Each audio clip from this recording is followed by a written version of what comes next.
সকাল সকালে ভিডিও দিয়ে আজকে ব্লগটা শুরু করছি।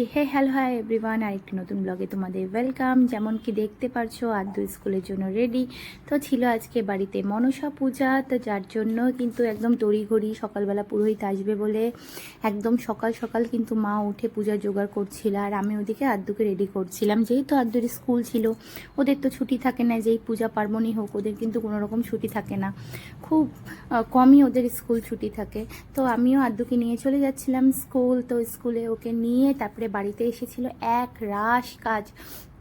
কাজ বলতেই পূজার জোগাড়টা, যতক্ষণ এই পূজাটা হচ্ছে না আদার্স কোনো কাজও করা যাবে না। আর আমি সকাল সকাল উঠে স্নান করে ফেলছিলাম আর চলেও এসেছিলাম বাড়ি। এসেই কিন্তু মা অনেকটাই কাজ করে ফেলছিল পুজোর, তো বাকি যেগুলো ছিল ওগুলো করছিলাম আমি। তো পুজোর জোগাড়গুলো কিন্তু দুজনে মিলেই করি, আমি আর মা দুজনে মিলেই করি। মা যতটুকু পারে করে, তারপরে আমার জন্য রেখে দেয়।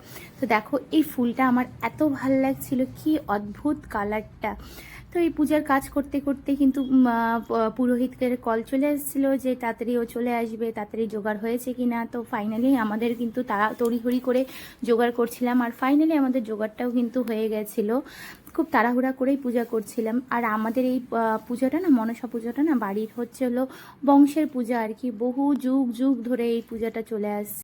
আর সবার মুখে শোনা যে অরিন্দমের ঠাকুমা নাকি পুরো শ্রাবণ মাস ধরে মনসা পুঁথি নাকি পড়তো বলে, যে অষ্টনাগের সামনে যে পুঁথিটা রাখা আছে ওটা হচ্ছিলো আমাদের বাড়ির বংশের মনসা পুঁথি আর কি। বহু যুগ যুগ ধরে এই বাড়িতে রয়েছে, আমার শ্বশুর বাড়িতে।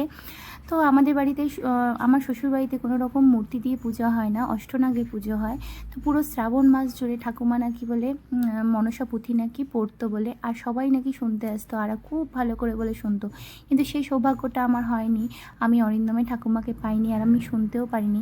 যাই হোক, সবার মুখে শোনা ঠাকুমা নাকি খুব ভালো করে মনসা পুঁথি পড়তো। আর আর প্রতিমার সামনে যে পাতাগুলো রাখা আছে ঘটের মধ্যে, এই পাতাগুলো ছাড়া কিন্তু আমাদের বাড়ির পুজো কিন্তু একদম অসম্পূর্ণ।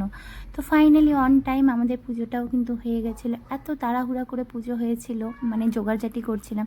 তো ফাইনালি আমাদের পুজোটাও হয়ে গেছিলাম। এরপরে আমরা সবাই মিলে চা খেতে বসে হয়েছিলাম, আর এরপরে সবাইকে প্রসাদ দেওয়ার পালা। তো কেমন লাগলো ভিডিওটা জানাবে। Tata, by.